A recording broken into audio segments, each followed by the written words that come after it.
নমস্কার। এই মুহূর্তে চাকরি প্রার্থীদের জন্য অত্যন্ত একটি সুখবর।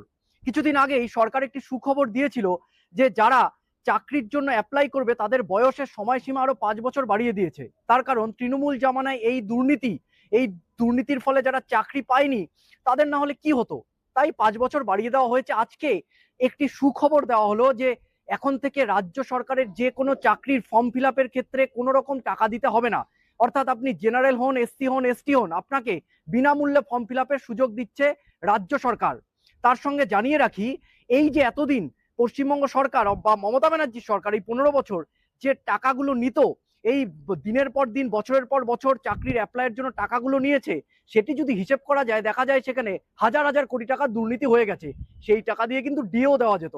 তো খুব ভালো করলো এই সরকার যে এমনিতেই অনেক পরীক্ষার্থী যাদের বয়স প্রায় শেষ হয়ে যাচ্ছে, যারা এখনো চাকরি পায়নি গত সরকারের দুর্নীতির ফলে, তাদের জন্য সুবিধে, তাদেরকে কোনো রকম কোনো টাকা দিতে হবে না, একদম বিনামূল্যে রাজ্য সরকারের যে কোনো পরীক্ষার ফর্ম ফিল আপ আপনারা করতে পারবেন।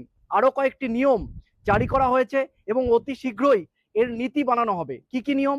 যেরকম চাকরির আপনি যে কোনো পরীক্ষায় দেন না কেন রাজ্য সরকারের, তার উত্তরপত্র অথবা ওএমআর শিটের কার্বন কপি আপনাকে এবার থেকে দেওয়া হবে, যাতে দুর্নীতি কমানো যায়।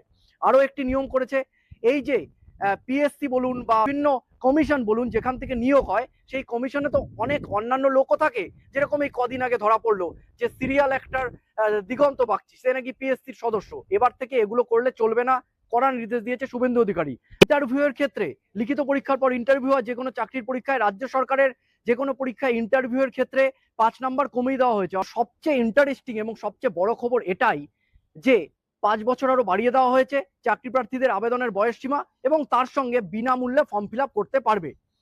ভিডিওটি ভালো লাগলে অবশ্যই লাইক, শেয়ার এবং সাবস্ক্রাইব করুন আমার চ্যানেল, এবং তার সঙ্গে আগামীকাল আমি আপনাদের সঙ্গে নিয়ে আসবো অন্নপূর্ণা ভান্ডার সংক্রান্ত তথ্য। নমস্কার।